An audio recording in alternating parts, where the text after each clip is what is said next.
I'm Claire, 35, a freelance accountant scraping by in Des Moines, Iowa. My sister's birthday party was in full swing. Kids running, cupcakes vanishing, cheap wine flowing. Everything felt fine, like we'd finally patched things up after my messy divorce. My son was off playing, probably dodging the chaos. I was sipping soda, half listening to my mom's usual chatter, even smiling a bit. For once, I thought maybe we're okay. Then my phone buzzed. I glanced down. My mom calling. Weird. She was right there, across the backyard, I answered, expecting a silly request. Her voice was a whisper, sharp, urgent. Get out now. My heart stopped. I froze, scanning the crowd. My sister laughing, guests clueless. What's wrong? I asked, voice low. Just go, please, take your son. She sounded scared. I didn't think, just grabbed my son's hand, walked out, my mind racing. Something was wrong, very wrong. If you got a call like that, what would you do? Drop a comment, let me know. Hit subscribe for more stories like mine. You won't want to miss what happens next. I grabbed Zachary's hand, my 11-year-old son, and we walked straight to my car parked down the street from my mom's house in Des Moines. My mind was a mess. Why did my mom sound so scared? What was happening? I didn't look back, just unlocked the doors, got in, and drove. Zachary sat quiet, clutching his backpack, staring out the window. I wanted to ask if he was okay, but my throat felt tight, like something was stuck there. I kept seeing my mom's face at the party, all smiles, then her voice on the phone, shaking. Nothing made sense.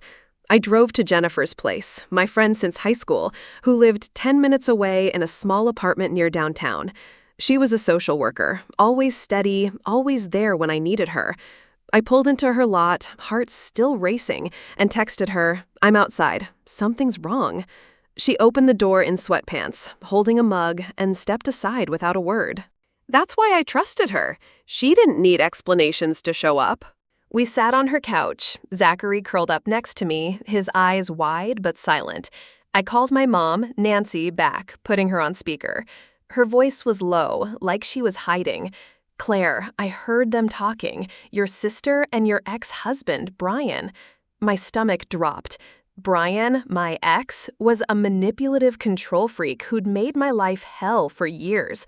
I'd left him 2 years ago after he'd screamed at Zachary over spilled juice, slamming a door so hard it cracked. Not hitting, not physical, but enough to scare a kid, enough to make me pack a bag and walk out. I thought moving in with my mom and sister would be safe, a fresh start. Apparently not. "What did they say?" I asked, gripping the phone. Nancy hesitated, then said, "They're planning to make you look like a bad mom, Claire. They want Brian to take Zachary." I felt like I'd been punched. My sister, Lauren, 30, always the golden child, never had to lift a finger. She lived rent-free at my mom's, her art project scattered everywhere, while I paid bills and cooked dinners. I thought she was just lazy, not cruel. And Brian? He'd barely seen Zachary since the divorce, only calling when he wanted to play the perfect dad for show. "How?" I asked, voice shaking. Nancy's words came slow, like she didn't want to say them. "They said you leave Zachary alone too much, that you're neglectful. They're going to report you to child services, make it look like you can't handle him." I looked at Zachary, his small hands twisting the straps of his backpack. He didn't deserve this. "Why?" I asked. Nancy sighed. "They think if you lose Zachary, you'll go back to your old job, make more money, help them out again." My head spun. I'd been the family ATM for years. Before the divorce, I'd worked long hours at an accounting firm, pulling in good money. I'd paid my mom's car loan, covered Lauren's phone bill, even sent them on a trip to Florida 3 years ago. They'd bragged about it for months. When I left Brian, I quit that job. Too many hours, no time for Zachary. I went freelance, took a pay cut, barely scraped by. Suddenly, the check stopped, and so did their smiles. Not outright. They never said it, but I felt it. The sighs when I bought generic groceries, the comments about how tight things were, Lauren's eye rolls when I asked her to watch Zachary for an hour. I thought it was just tension, not a plan to rip my kid away. Did you know about this before? I asked Nancy, my voice sharp. She paused too long. I overheard them in the kitchen, Claire. I didn't know until today. I didn't believe her, not fully. She'd always favored Lauren, let her slide while I carried the load. But her voice on the phone, that fear, it was real. She was warning me, even if it was late. I hung up, my hands trembling. Jennifer put a hand on my shoulder. "You're staying here," she said, no question in her tone. I nodded, too numb to argue. Zachary leaned against me, still quiet. I wanted to scream, to drive back and confront Lauren, but I didn't. Not yet. That night, I couldn't sleep. Jennifer gave us her guest room, a small space with a twin bed and a lumpy couch. Zachary fell asleep fast, his breathing steady, but I stared at the ceiling, replaying everything. How did I miss this? I'd lived in that house, seen their faces every day, and still didn't see it coming. I kept thinking about Lauren at the party, laughing, passing out cupcakes like she hadn't just plotted to ruin me. And Brian, his smug voice, his fake concern when he'd call Zachary once a month. I wanted answers, but more than that, I wanted to keep my son safe. The next morning, Jennifer made coffee, handed me a mug, and sat across from me at her tiny kitchen table. "What's the plan?" she asked. I didn't have one, not really. "I need to know what they're doing," I said. She nodded, pulled out her laptop, and said, "Let's check their social media." I hadn't even thought of that. I opened Facebook, scrolled through Lauren's page. There it was, a photo from 2 days ago. Lauren, smiling, holding a cocktail on a beach, Brian next to her, sunburned and grinning like he'd won something. The caption read, "Family Daway with the best dad ever." My blood went cold. They'd gone to California, probably on Brian's dime, while I was juggling bills and Zachary's therapy appointments. I showed Jennifer. She shook her head. They're not even hiding it. I kept scrolling, found more. Comments from mutual friends praising Brian, calling him such a great guy. Nobody knew the real him, the shouting, the way he'd guilt-trip Zachary for forgetting chores, the way he'd made me feel small for years. And Lauren, my own sister, was in on it? I felt sick, betrayed in a way I couldn't put into words. Jennifer closed the laptop. "This is evidence, Claire. They're building a case against you, but we can fight back." She was right. Jennifer knew the system. Her job as a social worker meant she'd seen custody battles before. She offered to connect me with a lawyer, someone she trusted who could help. I spent the next few days at Jennifer's, trying to act normal for Zachary. He was quieter than usual, drawing in his sketchbook, dragons fighting knights, always the dragons winning. I didn't push him to talk, not yet. I knew he'd heard things at my mom's house, maybe more than I realized. One night, he looked up from his drawing and said, "Mom, is Aunt Lauren mad at us?" I froze, unsure how to answer. "She's not mad," I said carefully, "but she's making some bad choices." He nodded, went back to his sketch. I hated that he was caught in this. An 11-year-old who should be worrying about school, not family conspiracies. Nancy called again a few days later. I almost didn't answer, but I did, hoping for more clarity. "Claire, I'm sorry," she said, voice heavy. "I didn't know it was this bad." She explained she'd confronted Lauren after I left the party. Lauren didn't deny it, just shrugged, said I wasn't pulling my weight anymore. Nancy said she tried to talk sense into her, but Lauren was set. Brian had promised her money, a new car, if she helped him get Zachary. I clenched my jaw, anger burning through me. "And you let her live there?" I asked. Nancy didn't answer right away. "I thought I could fix it," she said finally. I didn't trust her, not after years of her picking Lauren over me. But she'd warned me. That counted for something. Jennifer's lawyer friend, a woman named Karen, met us at a coffee shop the next week. She was no nonsense, her notepad already out. "You need proof," she said, sipping black coffee. "The social media posts help, but we need more. Texts, emails, anything showing they're working together." I didn't have much, just Nancy's word and that Facebook post. Karen told me to keep Zachary safe, document everything, and prepare for a fight. Brian had money, more than I did, and he'd use it. I thought about the $5,000 I'd sent my mom for her car, the countless times I'd bailed Lauren out. All that, and they still turned on me. Over the next month, I stayed at Jennifer's, piecing things together. I checked Zachary's phone, found old texts from Brian, promises of new video games, trips to amusement parks. Bribes, basically. Zachary hadn't replied, but it hurt to see. I asked him about it one evening, sitting on Jennifer's balcony. "Did your dad ever say anything weird to you?" I asked. He looked down, kicked at the floor. "He said you were too busy, that I'd be better with him." My heart broke. I hugged him, promised I'd never let that happen. He hugged me back, tighter than usual. Jennifer helped me dig deeper. We found an email from Lauren to Brian, forwarded to my mom by mistake. It was short, cold. "She's slipping. Child Services will buy it if we push." I printed it out, hands shaking. That was my sister, planning to frame me. I showed it to Karen, who nodded. "This is good. Keep it." I started recording every call with Nancy, every text, anything that could help. I wasn't sleeping much, but I was focused. I had to be. One night, Zachary came to me, holding his sketchbook. He'd drawn a dragon, bigger than the others, protecting a smaller one. "This is us," he said, pointing. I smiled, but inside, I was raging. Lauren and Brian thought they could take him from me. They were wrong. I'd fight with everything I had, and I wasn't alone. Jennifer and Karen were with me, and Nancy, maybe, was starting to see the truth.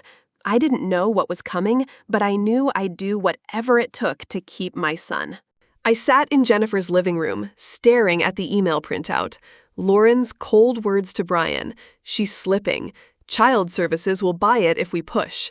My hands shook, but I wasn't just angry anymore. I was ready. It was late July, 6 weeks since I'd walked out of my mom's house in Des Moines with Zachary. Jennifer's apartment had become our temporary home, her guest room crammed with our clothes and Zachary's sketchbooks. Karen, the lawyer Jennifer connected me with, had been clear. We needed more than an email to fight Brian's custody claim. He'd filed for full custody, painting me as a neglectful mom who left Zachary alone too often. Lies, but dangerous ones. Karen said we had to prove his manipulation and Lauren's role in their scheme. I spent days gathering evidence, screenshots of Lauren's Facebook posts, Brian's texts to Zachary, even recordings of my calls with my mom, Nancy. It wasn't enough, not yet, but it was all I had. Zachary was struggling. He didn't say much, but I noticed how he clung to his drawings, filling pages with dragons fighting shadowy figures. One night, I asked him, "You okay, buddy?" He nodded, but his eyes said otherwise. "Do I have to see Dad?" he whispered. I hugged him, promised I'd fight to keep him with me. It killed me that he was scared, that Brian's lies were dragging him into this mess. Jennifer helped, keeping him busy with board games while I met with Karen. She also coached me on how to talk to Child Services, who'd shown up twice since Brian's report. They'd inspected Jennifer's place, asked Zachary questions, found nothing wrong. Still, I felt like I was walking on glass, waiting for it to crack. By August, the custody hearing was set for early September. Karen warned me Brian had hired a sharp lawyer, someone who'd twist every detail to make me look unfit. I barely slept, running through worst-case scenarios. What if they believed him? What if I lost Zachary? Jennifer kept me grounded, reminding me we had evidence and truth on our side. Nancy called every few days, her voice heavy with guilt. "I'm trying to help, Claire," she said once. I wanted to believe her, but trust was hard after years of her favoring Lauren. Still, she'd warned me at the party, risked her relationship with my sister to tell me the truth. I recorded those calls too, just in case. The courtroom was small, stuffy, smelling like old coffee and stress. It was September 10th, 2024, and I sat next to Karen, my hands clasped tight. Zachary sat behind me with Jennifer, swinging his legs, his sketchbook tucked under his arm. Brian walked in, wearing a suit that looked too expensive for his car salesman job. He didn't look at me, just sat with his lawyer, all confidence. Lauren came next, her face blank, avoiding my eyes. She sat behind Brian, like she belonged there. My mom, Nancy, wasn't with them. I hadn't expected her to show, but a small part of me hoped she would. Karen leaned over, whispered, "Stay calm. Let them talk first." Brian's lawyer went hard, calling me unstable, saying I'd moved Zachary around too much, left him alone while I worked late. He waved a photo of Zachary playing outside my mom's house, claiming it proved I wasn't watching him. I wanted to scream. It was 1 afternoon, and my mom was home. Karen squeezed my arm, kept me quiet. Then Lauren took the stand. She looked nervous, but her voice was steady. "Claire's always been distracted," she said. "She works too much, leaves Zachary by himself. Brian's better for him, stable, attentive." I gripped the table, nails digging into my palms. My own sister, lying to take my son away. Karen wrote notes, unfazed, but I could barely breathe. Then came the twist I didn't see coming. The judge called Nancy to the stand. My mom walked in, her face pale, hands trembling. I hadn't known she'd been subpoenaed. Karen glanced at me, surprised too. Nancy swore in, her eyes flicking to Lauren, then to me. "Tell us what you know about the custody situation," the judge said. Nancy took a breath, then spoke. "Lauren and Brian planned to frame Claire. I heard them at Lauren's birthday party, talking in the kitchen. They said they'd make it look like Claire neglected Zachary, report her to child services so Brian could get custody." The room went silent. Lauren's face froze, her eyes wide. Brian shifted in his seat, his lawyer whispering furiously. Nancy kept going. They thought if Claire lost Zachary, she'd go back to her old job, make more money, support them again. Lauren said it outright. Claire wasn't useful anymore. My chest tightened, hearing it laid bare like that. Nancy's voice broke. I didn't want to believe it, but I heard it. I told Claire to leave the party because I was scared for her. The judge asked if she had proof. Nancy nodded, pulled out a folded paper, a text from Lauren to her, sent by mistake.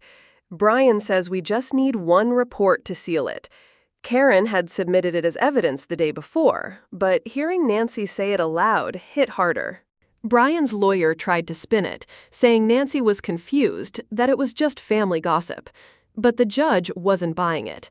He called Zachary next. My heart pounded as my son walked to the stand, small but steady, clutching his sketchbook. He looked at the judge, not Brian. "I want to stay with my mom," he said, voice clear. "She's always there, listens to me, makes me feel safe." They asked about Brian. Zachary paused, then said, "He yells a lot, gets mad over little things, like if I spill something. It scares me." I bit my lip, fighting tears. He didn't mention the worst, the time Brian slammed a door so hard it cracked, but it was enough. The judge asked if anyone else made him uncomfortable. Zachary looked down, then said, "My aunt said I should live with my dad, that Mom wasn't good enough. I heard her tell my grandma that." Lauren's face went red, her hands twisting in her lap. The courtroom felt like it was holding its breath. Karen leaned over, whispered, "He's doing great." I nodded, but inside, I was breaking. My son shouldn't have to do this, shouldn't have to fight for us. After Zachary's testimony, the hearing broke for lunch. I stayed in my seat, too shaken to move. Jennifer took Zachary to get food, leaving me with Karen. Then I saw Brian approach Lauren in the hallway outside. I couldn't hear them, but his face was tight, his hand grabbing her arm, hard. She pulled back, glaring, and said something sharp. Nancy stepped between them, her voice loud enough to catch. "You lied to me, Brian." He stormed off, his lawyer trailing. Lauren looked at Nancy, then walked away. I didn't know what to feel. Anger, relief, betrayal, all at once. Nancy came to me after, her eyes tired. Claire, I'm sorry, she said. I didn't know how far they'd go. I wanted to believe her, but the years of her favoring Lauren stung too much. Why didn't you stop it sooner? I asked, voice low. She looked down, no answer. I turned away, not ready to forgive. Karen called me back to prep for the afternoon session. She was optimistic. The email, Nancy's testimony, Zachary's words were strong. But Brian's lawyer wasn't done. The afternoon session was brutal. Brian took the stand, all charm, saying he just wanted what was best for Zachary. He claimed I was too busy, too stressed, that he'd always been the stable parent. I wanted to laugh. Stable? The man who'd screamed at our son over a spilled drink? Karen cross-examined him, pulling out his texts to Zachary, the ones promising games and trips. "Were you trying to bribe your son?" she asked. Brian stammered, said it was just love. Karen held up the email from Lauren, asked if he'd coordinated with her. He denied it, but his face was sweating, his tie crooked. Then Karen called Jennifer as a character witness. She spoke calmly, explaining how I'd always put Zachary first, how I'd left Brian to protect him, how I'd been a steady mom despite everything. She mentioned the child services visits, both clean, no issues. The judge nodded, taking notes. I looked at Zachary, sitting in the back, sketching quietly. He was my reason, my everything. I'd burn it all down before I let Brian take him. The hearing wrapped that day, but the judge said he'd rule in a week. I left the courtroom, my legs shaky, Jennifer's arm around me. Zachary held my hand, his sketchbook tucked close. Outside, Lauren stood alone. No Brian, no Nancy. I walked up to her, my voice steady despite the rage. "You tried to take my son," I said, "for money, for a car." She opened her mouth, then closed it, her eyes darting away. "You don't get it, Claire," she muttered. "You were always the strong one. I needed help." I stepped closer, my voice low. "You don't betray family for help. You're done to me." She flinched, but I walked away, Zachary's hand in mine. Nancy tried to approach me later, outside the courthouse. "Claire, please," she said, her voice breaking. I stopped, looked at her. "You warned me, and I'm grateful," I said. "But you let Lauren get this far. You chose her for years." Her face crumpled, but I didn't stay. I couldn't. Jennifer drove us back to her place, Zachary quiet in the back seat. I kept replaying the day. Nancy's testimony, Lauren's lies, Brian's grip on her arm. It was chaos, but for the first time, I felt like we might win. That night, I tucked Zachary into bed, his dragon drawings spread across the blanket. "You were so brave today," I told him. He smiled, small but real. "I just told the truth," he said. I kissed his forehead, my heart full but heavy. The fight wasn't over, but we were closer. Brian and Lauren thought they could break us. They didn't know me, didn't know the lengths I'd go for my son. I'd wait for the judge's ruling, but I was already planning our next steps, our new life, away from the betrayal that had torn my family apart. A week after the hearing, I sat in Jennifer's kitchen, waiting for the judge's ruling. My phone buzzed on September 17th, 2024, and Karen's name flashed on the screen. I answered, heart pounding, barely breathing. "Claire, you won," she said, her voice steady but warm. "Full custody, no visitation for Brian." I closed my eyes, relief flooding through me like a wave. Zachary was mine, safe, away from Brian's manipulation and Lauren's betrayal. I thanked Karen, hung up, and hugged Zachary, who was sketching at the table. He smiled, a real smile, the kind I hadn't seen in months. Jennifer poured us coffee, grinning. "Told you we'd get through this," she said. I nodded, but the weight of it all, my sister's lies, my mom's late loyalty, still pressed on me. Winning didn't erase the hurt. I didn't go back to my mom's house in Des Moines, not even for my things. Jennifer helped me pack what little we had. Clothes, Zachary's sketchbooks, my laptop. I left behind the dishes I'd bought, the curtains I'd hung, the life I'd tried to rebuild there. Lauren called once, left a voicemail I deleted without listening. I didn't need her excuses. Nancy called too, her voice soft, asking to talk. I let it go to voicemail, then texted her, "I'm grateful you spoke up, but I need space." She didn't reply, and I didn't expect her to. For years, she'd chosen Lauren, let her slide while I carried the family's weight. Her testimony helped, but it didn't undo the past. I was done. By October, I'd found a small apartment in Seattle, a new city, a fresh start. Jennifer drove us up, her car stuffed with our boxes. Zachary was excited, already talking about his new school, his drawings now full of dragons soaring over mountains, not fighting. I took a job as a freelance documentation designer, better pay than my old accounting gigs, flexible enough to be there for Zachary.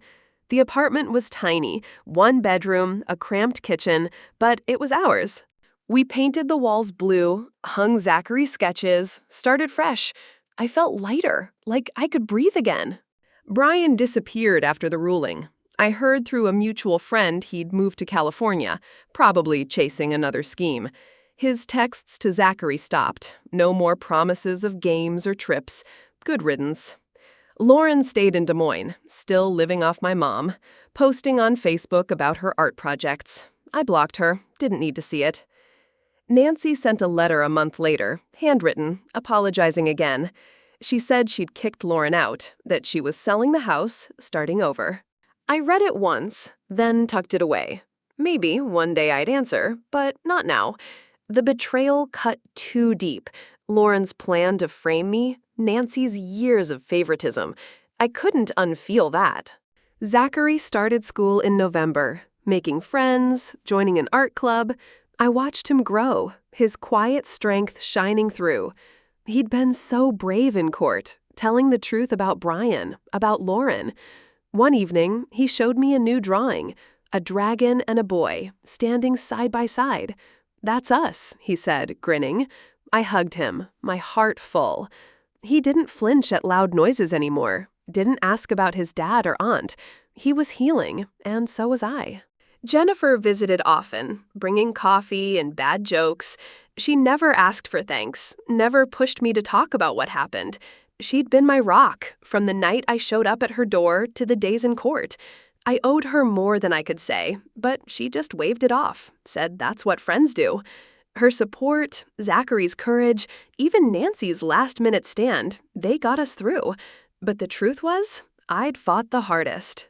I'd walked away from a family that betrayed me, stood up to Brian's lies, kept my son safe.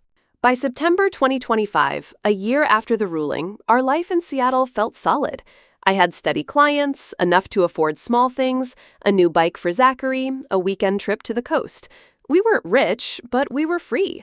I'd wake up some mornings half expecting a call from Lauren or Brian, but the phone stayed quiet.